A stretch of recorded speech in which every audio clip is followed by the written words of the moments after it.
बिस्मिल्लाहिर्रहमानिर्रहीम। Dear students, अस्सलामु अलैकुम।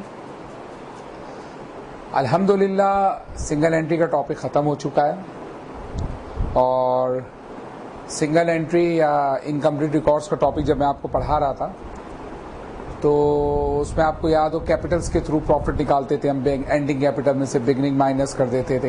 या कैश बुक गिवन होती थी, उस कैश बुक में फिर मैंने आपको वैरायटी करवाई थी सर्विसिंग बिजनेस की या ट्रेडिंग बिजनेस की। फिर मिक्स सिंगल एंट्री आपको कराई मैंने। मिक्स सिंगल एंट्री में एग्जामिनर सेल की अमाउंट मिसिंग कर देता था, आप कैलकुलेट करते थे। परचेजेस की अमाउंट मिसिंग कर देता था और फिर एग्जामिनर इनकम स्टेटमेंट मांगता था। इन तमाम सवालों की प्रैक्टिस के बाद अब मैं आपका एक एमसीक्यू टेस्ट लूंगा स्टूडेंट्स, और उस एमसीक्यू टेस्ट से पता चलेगा कि आपकी सिंगल एंट्री की तैयारी कैसी है। तो शुरू करें स्टूडेंट्स, चलिए। Single entry system is normally practice in sole proprietorship and dash business. Single entry कहाँ प्रैक्टिकली अप्लाई होती है? बड़ी ऑर्गेनाइजेशंस में या सोल प्रोप्राइटरशिप और पार्टनरशिप में? जी हाँ, सोल प्रोप्राइटरशिप और पार्टनरशिप में इस्तेमाल होती है। कंपनीज में तो डबल एंट्री सिस्टम यूज होता है, पूरा ट्रायल बैलेंस वगैरह बनता है, रिकॉर्डिंग होती है, जर्नल्स बनते हैं। ठीक है स्टूडेंट्स, आगे चलिए। Net worth of an organisation means the excess of total assets over. Net worth से क्या मकसद है? टोटल एसेट ज्यादा हो किससे? टोटल लायबिलिटीज से, इनकम से, एक्सपेंस से या क्रेडिटर से। तो नेट वर्थ से मकसद यहाँ किसी भी कंपनी का कैपिटल होता है, और कैपिटल निकालने का फार्मूला आपको मैंने बताया था कि टोटल एसेट में से लायबिलिटीज क्या कर देते हैं? माइनस कर। बिल्कुल सही स्टूडेंट, आगे आइए। We can find out the net worth of the business both at the beginning and at the end of the year in single entry system by preparing। क्या चीज प्रिपेयर करते हैं हम कि हमें कैपिटल मिल जाता है, यानी टोटल एसेट में टोटल लायबिलिटीज माइनस कर दें तो वो क्या है? Balance sheet. जी हाँ, बैलेंस शीट का एक और नाम क्या बताया था? जी हाँ, statement of affairs.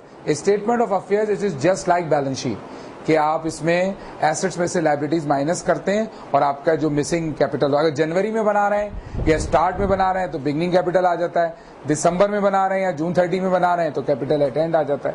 Very good students, आगे चलिए। कैपिटल एट एंड में अब वो जो मैंने आपको फॉर्मेट याद कराया था, याद है आपको फॉर्मेट क्या याद कराया था? जब आप सिंगल एंट्री की प्रैक्टिस कर रहे थे, इनकम स्टेटमेंट की प्रॉफिट एंड लॉस कैसे बनाते थे बताइए? चलिए, कैपिटल एट एंड लेते थे पहले, उसमें ऐड क्या करते थे? ड्राइंग। क्या दो चीजें आप उसमें से लेस करते थे पहले इनर कॉलम में ऐड करके? कैपिटल एट स्टार्ट और एडिशनल इन्वेस्टमेंट। अनएडजस्टेड प्रॉफिट आ जाता था, अनएडजस्टेड प्रॉफिट में से अदर एक्सपेंसेस लेस करते थे तो नेट प्रॉफिट आ जाता। उसी फॉर्मेट को जहन में रखिएगा, और एग्जामिनर आपसे पूछ रहा है कि कैपिटल एट एंड में प्रॉफिट लेस कर दो और ड्राइंग ऐड कर दो तो क्या आएगा? जी हाँ, कैपिटल इन बिगनिंग आएगा। उस स्टेटमेंट को अगर आप जहन में रखें तो कैपिटल एट एंड में और बिगनिंग के फर्क से नेट प्रॉफिट आता है ना। एट एंड में ड्राइंग ऐड करते हैं तो उसने ड्राइंग को ऐड किया, दोनों को ऐड करके ये लेस करेंगे तो प्रॉफिट आ जाएगा, और अगर प्रॉफिट वापस लेस कर देंगे तो कैपिटल एट स्टार्ट या कैपिटल एट बिगनिंग आ जाए, इन बिगनिंग आ जाएगा। नेक्स्ट देखिए student, net profit is equal to, भाई नेट प्रॉफिट कैसे आता है? बहुत ही आसान, ग्रॉस प्रॉफिट या अनएडजस्टेड प्रॉफिट में से एक्सपेंसेस माइनस करें, नेट प्रॉफिट आ जाता है student. Very good. Single entry का नेक्स्ट देखिए बेटा। In the single entry there is no record of dash account during the accounting period. याद रखिएगा, मैंने जब कैपिटल्स के थ्रू आपको प्रॉफिट निकलवाया था तो आप हर चीज कैपिटल्स के थ्रू चलते हैं। Capital at and, capital at start, additional investment, drawing, other expenses जो एक्रूड हैं या अदर इनकम जो एसेट वसूल करना। आप देखिए मेरे इन तमाम वर्ड्स में कहीं पर भी मैं वो एक्सपेंसेस जो पे हो चुके हैं उसका रिकॉर्ड का जिक्र नहीं कर रहा। जी हाँ, तो आपने बिल्कुल सही कहा। नॉमिनल अकाउंट्स ऐसे होते हैं ड्यूरिंग द अकाउंटिंग ईयर जिसका कोई रिकॉर्ड हमारे पास नहीं होता, कि बस जो पेमेंट हम करते जा रहे हैं अपने पास, हमारे पास से कैश डिक्रीज होता जा रहा है। एट एंड में जो एसेट बचे उसमें से एट स्टार्ट के एसेट्स यानी कैपिटल की मदद से हम प्रॉफिट कैलकुलेट करते हैं। तो नॉमिनल अकाउंट्स का हमारे पास कोई रिकॉर्ड नहीं होता है। आगे चलिए, if the rate of gross profit on sale is 20%, बताइए ग्रॉस प्रॉफिट का रेट सेल पर है 20% and the cost of goods sold 1 lakh. अच्छा, सेल नहीं दी हुई, कॉस्ट ऑफ गुड्स सोल्ड दिया है। Then the amount of gross profit will be, पहले तो भाई आप बताइए कि सेल कैसे निकलेगी, रेट तो दिया हुआ है, कॉस्ट ऑफ गुड्स सोल्ड भी दिया हुआ है। अच्छा क्या बताइए, सेल अगर 100% हो, सेल अगर 100% हो और प्रॉफिट उस पे 20% हो, तो बताइए कॉस्ट ऑफ गुड्स सोल्ड कितना परसेंट होगा? 80%। इसका मतलब है 1 लाख सेल का 80% है। क्या हम 100/80 करके क्या पहले सेल मालूम नहीं कर लेंगे? और जब सेल मालूम हो जाएगी तो उस पर हम क्या अप्लाई कर देंगे? 20। तो जरा सिंपली कैलकुलेटर पे कैलकुलेट करके जरा क्विकली बताइए कि 1 लाख का 100/80 करें, 100/80 से जो अमाउंट आए उस पर 20% अप्लाई करें जल्दी से। जी हाँ, बिल्कुल सही जवाब। उसका जवाब क्या आएगा? 25। तो सिंपल कैलकुलेशन है आपकी कैलकुलेटर। आगे चलिए students, in single entry system it is not possible to prepare. भाई सिंगल एंट्री में मैंने सिंगल एंट्री का आपको जितने सवाल कराए, क्या चीज आपने इन चारों में से आपको नजर नहीं आई? जी हाँ, आपको ट्रायल बैलेंस नजर नहीं आया, इस पर ट्रायल बैलेंस नहीं बना सकते आप। चलिए आगे, all debts payable by a business to the outsider other than the owner are called. बेटा जितना पैसा आपको बाहर वालों को देना है वो आपकी कौन सी लायबिलिटी है? बहुत सिंपल, एक्सटर्नल लायबिलिटी है। बिल्कुल सही स्टूडेंट, बिल्कुल सही। आगे चलिए, the total operating expenses, total operating expenses is equal to, total operating expense जो हम निकालना चाह रहे हैं वो किसके बराबर है? Gross profit plus selling expenses, selling and general expenses, selling minus general expenses, gross profit minus general expenses. जी हाँ, इसका सही जवाब बी हो सकता है। क्यों? कि operating expense can be divided into 2 expenses, selling expenses and general expenses. Selling expenses कौन से? वो तमाम एक्सपेंसेस जिसका ताल्लुक माल बेचने से है, सेल्समैन की सैलरी, सेल्समैन का कमीशन, ट्रांसपोर्टेशन आउट, ठीक है, सेल्स डिपार्टमेंट का rent, shop rent expense, depreciation sales equipment का, इन सब सेलिंग एक्सपेंस कहते हैं इनको। और जनरल एक्सपेंसेस का ताल्लुक मैंने क्या बताया था क्लास में, किससे होता है? एडमिनिस्ट्रेशन से, ऑफिस से, office rent expense, office salaries expense. उन दोनों एक्सपेंसेस को जब हम प्लस करते हैं स्टूडेंट्स तो क्या आता है? ऑपरेटिंग एक्सपेंस आता है। Very good student. आगे चलिए, gross profit equal to sales minus, मेरा ख्याल से ये शायद दुनिया का आसान तरीन एमसीक्यू है ये, कि सेल्स में से cost of goods sold minus करो तो ग्रॉस प्रॉफिट आता है। बहुत कभी कभार एग्जामिनेशन में बहुत आसान एमसीक्यूज भी पूछ लेता है एग्जामिनर। आगे चलिए, in appearance the statement of affairs is similar to, अभी थोड़ी देर पहले मैंने आपको बताया कि स्टेटमेंट ऑफ अफेयर्स सिमिलर किस जैसा होता है? जी हाँ, बिल्कुल सही, बैलेंस शीट जैसे सिमिलर होता है। एक्चुअली बात जगह बैलेंस शीट को स्टेटमेंट ऑफ अफेयर्स भी कहते हैं। Very good students. आगे आइए, Which of the following adjustment is added to the unadjusted profit on the single entry basis? Single entry basis में अनएडजस्टेड प्रॉफिट में आखिर में कौन सी चीज ऐसी है जो ऐड की जा सकती है? एक्रूड सैलरी, ये तो लेस होता है, बेड डेट लेस होता है, डेप्रिसिएशन लेस होता है, एक ही एसेट बचा। जी हाँ, प्रीपेड रेंट। क्यों? अच्छा वजह बताइए, इसको ऐड क्यों किया? आखिर में ऐड क्यों करते हैं इसको? अनएडजस्टेड प्रॉफिट में प्रीपेड रेंट को ऐड क्यों कर देते हैं? देखिए, प्रीपेड रेंट होता है हमारा एसेट्स, और एसेट्स की मदद से निकला होता है कैपिटल। अगर कोई एसेट्स ऊपर कैपिटल कैलकुलेट करते हुए नहीं ऐड किया गया है तो प्रॉफिट निकालते हुए उसको आखिर में ऐड करेंगे। और इसके बरक्स अगर लायबिलिटी आ जाती, कोई ऐसी अनअर्न्ड कमीशन वगैरह आ जाता, तो हम उसको क्या कर देते? लेस कर देते।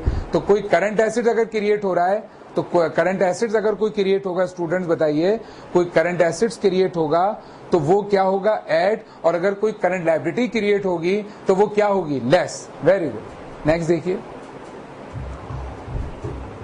विच of the following deducted from the unadjusted profit on the single entry base? कहते हैं कि बताइए कौन सी चीज अनएडजस्टेड प्रॉफिट में से लेस होगी? डेप्रिसिएशन एक्सपेंस लेस होगा, या accrued commission income, prepaid salaries या अनएक्सपायर्ड इंश्योरेंस। स्टूडेंट फैसला करें ये तीन कौन सी चीजें हैं। ये तीन तो करंट एसेट हैं। Very good. तो एक ही चीज बची जिसको अनएडजस्टेड प्रॉफिट में से लेस किया जा सकता है प्रॉफिट निकालने के लिए। जी हाँ, वो क्या है? Depreciation expense. Very good student. आगे देखिए, in conversion of single entry into double entry system dash are prepared. अच्छा एक बात बताइए, आप अपनी ऑर्गेनाइजेशन को सिंगल एंट्री बेसिस पे चला रहे हैं, लेकिन आपका बिजनेस माशाल्लाह से मल्टीपल होता जा रहा है। अब आप डिसाइड कर रहे हैं कि मैं अब अपने सिस्टम को सिंगल एंट्री से निकाल के डबल एंट्री सिस्टम में लाना चाह रहा हूं, तो उसका क्या तरीकेकार है? तो आप ये करते हैं कि जो आप बैलेंस शीट तैयार करते हैं, उस बैलेंस शीट की मदद से अगले साल का ट्रायल बैलेंस तैयार करना होता है। क्योंकि अब आप जब अगले साल डबल एंट्री सिस्टम से करेंगे तो डबल एंट्री सिस्टम में आपके पास डेबिट्स भी होने चाहिए, क्रेडिट भी होने चाहिए। तो एग्जामिनर पूछा है कन्वर्ट करेंगे सिंगल एंट्री को डबल एंट्री में, तो कौन सी चीज बनाएंगे? एडजस्टिंग बनाएंगे, ओपनिंग एंट्री बनाएंगे? कोई एंट्री बनाने की जरूरत नहीं है, क्लोजिंग। जी हाँ, ओपनिंग बनाएंगे। और बुनियादी तौर पे ओपनिंग एंट्री जो कि साल के शुरू में बनाई जाएगी वो न्यू ईयर का ट्रायल बैलेंस भी होगा। ठीक है स्टूडेंट्स, वेरी गुड। आगे चलिए, if unadjusted profit of a business maintaining accounts on single entry basis 24,000, बताइए एक अनएडजस्टेड प्रॉफिट 24,000 है। एक अनर्न कमीशन एडजस्टमेंट से पता चला है, लायबिलिटी आ गई। तय हुआ था, क्या बताया था कि कोई करंट एसेट्स अगर क्रिएट हो जाता है तो क्योंकि प्रॉफिट कैपिटल्स के थ्रू निकल रहा होता है, और कैपिटल निकालने का फार्मूला क्या है? Assets minus liabilities. कोई एसेट्स अगर ऊपर ऐड नहीं हुआ तो नीचे ऐड हो जाएगा। लेकिन यहाँ पे अनर्न कमीशन क्या है? लायबिलिटी। और कैपिटल निकालते हुए लायबिलिटी क्या की जा रही होती है? लेस। तो अब ये अनर्न कमीशन ऐड नहीं होगा बल्कि लेस। तो बताइए 24,000 का अनएडजस्टेड प्रॉफिट था और ये 7,000 का अनर्न कमीशन ऐड होगा या लेस? जी हाँ, लेस होगा। और 24 में से 7 निकालेंगे तो बताइए नेट प्रॉफिट कितना आएगा? 17,000 आएगा स्टूडेंट। Very good. नेक्स्ट देखिए, which of the following system is used for recording accounting information in which transaction are recorded only once. बताइए कौन सा अकाउंटिंग सिस्टम यूज करते हैं जिसमें ट्रांजैक्शंस को एक ही मरतबा रिकॉर्ड किया जाता है? ड्यूल एक्सपेक्ट ना हो। जी हाँ, वो सिंगल एंट्री सिस्टम है। और अगर दो जगह रिकॉर्ड कर रहे हो डेबिट और क्रेडिट तो वो डबल एंट्री सिस्टम होता है। Very good students. आगे आइए, the following information is related to the sole ownership business. अच्छा भाई, सोल प्रोप्राइटर बिजनेस है। एंडिंग कैपिटल क्या है? 2,50,000। प्रॉफिट क्या है? 12,000। Opening capital 176,000। ड्राइंग क्या है? 800। कहता है एडिशनल, वही बात आ गई। अब अपना कैलकुलेटर ऑन कीजिए। एग्जामिनर ने 20 से एक फिगर गायब कर दिया, आपको रिवर्स चलना पड़ेगा। तो जरा कैलकुलेट करके बताइए कि 2.5 लाख का प्रॉफिट था, एंडिंग कैपिटल था, उसमें 8,000 की ड्राइंग ऐड कर दें तो कितने हो गए? 2,58,000। और 2,58,000 में नेट प्रॉफिट आ गया 12,000। 2,58,000 में से नेट प्रॉफिट माइनस करें 12,000, जो आंसर आएगा वो दो चीजों का प्रोडक्ट होगा। वो दो चीजें कौन सी होंगी? बिगिनिंग कैपिटल और कैपिटल एट स्टार्ट। तो कैलकुलेट करके देखिए कि कैसे। 250 में 8,000 ऐड कीजिए और 12,000 का प्रॉफिट लेस कीजिए, जो प्रोडक्ट आए उसमें से 176 माइनस कीजिए। तो बताइए आंसर क्या आ रहा है? जी हाँ, उसका आंसर आ रहा है 70,000। इट मीन्स कि कितने का एडिशनल इन्वेस्टमेंट किया गया होगा? 70। आप चाहें तो उसको प्रूफ कर लें। ये देखिए 2,50,000 में 8 जमा कीजिए, कितने हो गए? 2,58,000। 2,58,000 में से इनर कॉलम में 1,76,000 में 70,000 ऐड करें तो क्या 2,46,000 होगा? 2,46,000 को जब मैं 2,58,000 में से माइनस करूंगा तो क्या प्रूफ हो रहा है कि 12,000 का नेट प्रॉफिट आएगा स्टूडेंट? Very good. ओहो, एक और कैलकुलेशन आ गई भाई। The following information is related to business of a sole proprietor. Ending capital वही 5,30,000, net profit 1,10,000, opening capital at इस दफा इससे पहले वाले में अगर आप इससे पहले वाले में देखें तो एग्जामिनर ने क्या चीज गायब कर दी थी? एग्जामिनर ने एडिशनल इन्वेस्टमेंट गायब कर दिया, लेकिन इस वाले में देखिए, इस वाले में एग्जामिनर ने ड्राइंग गायब कर दिया है। तो जरा उसी तरह रिवर्स चलिए कि कैपिटल एट एंड में ड्राइंग जो ऐड करनी है वो गिवन नहीं है, इन दोनों को ऐड कीजिए। ओपनिंग कैपिटल एडिशनल इन्वेस्टमेंट को 6,57,000 में 50 जमा कीजिए तो आपका आंसर आ गया 7,07,000। कितना आ गया? 7,07,000। और 7,07,000 में इस साल का प्रॉफिट ऐड करके कैपिटल एट एंड लेस करें तो आपको पता चल जाएगा कि आपकी साल की ड्राइंग कितनी है, 2,80,000। जी हाँ, ये कैलकुलेशन सारी कैलकुलेटर पे करनी पड़ेगी आपको, ताकि कैलकुलेटर से बिल्कुल एक्यूरेट आंसर आ जाएगा। हम तो समझाने में आपको डायरेक्ट कैलकुलेशन ऐड लेस करवा दे, लेकिन इसके लिए कैलकुलेटर जरूर यूज कीजिएगा। चलिए स्टूडेंट, नेक्स्ट देखिए। फिर एक और कैलकुलेशन आ गई है, consider the following information. Capital at and given है स्टूडेंट्स, नेट प्रॉफिट गिवन है, ओपनिंग कैपिटल बट कहते हैं ड्राइंग। उसी तरह चलिए जैसे आपको मैंने सिखाया कि नेट प्रॉफिट और ओपनिंग कैपिटल को प्लस कीजिए और फिर ऊपर से एंडिंग है। जी हाँ, तो आपका सवाल की ड्राइंग कितनी आ जाएगी? 2,20,000। वेरी गुड स्टूडेंट्स, आगे चलिए। The nature of allowance for bad debts, क्या बहुत डिस्कस किया है। Allowance for bad debts, allowance for depreciation, क्या होती है इसकी नेचर? Contra asset. वेरी गुड, क्या होती है इसकी नेचर? Contra asset. नेक्स्ट देखिए, the system of recording transaction based on dual expect concept. Single expect once record किया तो सिंगल एंट्री था, अगर ड्यूल एक्सपेक्ट हो, डेबिट भी हो क्रेडिट भी हो, रिपीट हो गया ये एमसीक्यू, क्या उसका जवाब होगा? Double entry system. Very good student, आगे आइए।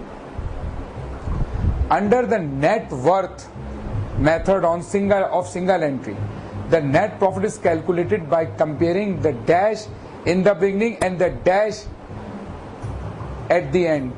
सिंपल, सिंगल एंट्री में नेटवर्थ मेथड, नेटवर्थ मकसद कैपिटल मेथड। जी हाँ, बिगनिंग एंडिंग कैपिटल में से बिगनिंग कैपिटल माइनस करते हैं तो दोनों फिल इन द ब्लैंक्स में जवाब क्या आएगा? कैपिटल आएगा। वेरी गुड स्टूडेंट, आगे चलिए। A business is said to be using dash system, it is not following completely the principle of book keeping of the dash system. कहता है, a business is said to be using dash system, it is not following completely the principle of bookkeeping of dash system। कौन से system में तमाम principles नहीं इस्तेमाल? दो जवाब है। क्या अगर हम कहें कि डबल एंट्री में सिंगल एंट्री के प्रिंसिपल इस्तेमाल नहीं हो रहे तो कुछ समझ में नहीं आ रहा। सिंगल एंट्री में डबल एंट्री के, जी हाँ, ये बिल्कुल सॉलिड आंसर है इसका कि सिंगल एंट्री सिस्टम में डबल एंट्री के बुक कीपिंग के तमाम प्रिंसिपल इस्तेमाल हम फॉलो नहीं कर रहे होते। Very good students. Under the single entry system, if the adjusted capital at the end of shows an increase as compare to the amount of the capital at start, the difference will be represent. Capital at end ज्यादा हो जाए capital at start से, तो वो क्या represent कर रहा है? जी हाँ, वो प्रॉफिट रिप्रेजेंट कर रहा है कि आपका बिगिनिंग में कैपिटल कम था लेकिन एंड में ज्यादा है, तो ये प्रॉफिट की वजह से आपका कैपिटल बढ़ गया। Very good. अच्छा भाई स्टूडेंट्स, आज हमने आपका सिंगल एंट्री का एक टेस्ट लिया छोटा सा, और यकीनन ये आप बेहतर समझते हैं कि आपके सिंगल एंट्री में आपने कितने सही किए या कितने गलत किए। इंशाल्लाह नेक्स्ट टेस्ट के साथ मुलाकात होगी। अपने सर तौसीफ शाह को इजाज़त दीजिए। अस्सलामु अलैकुम।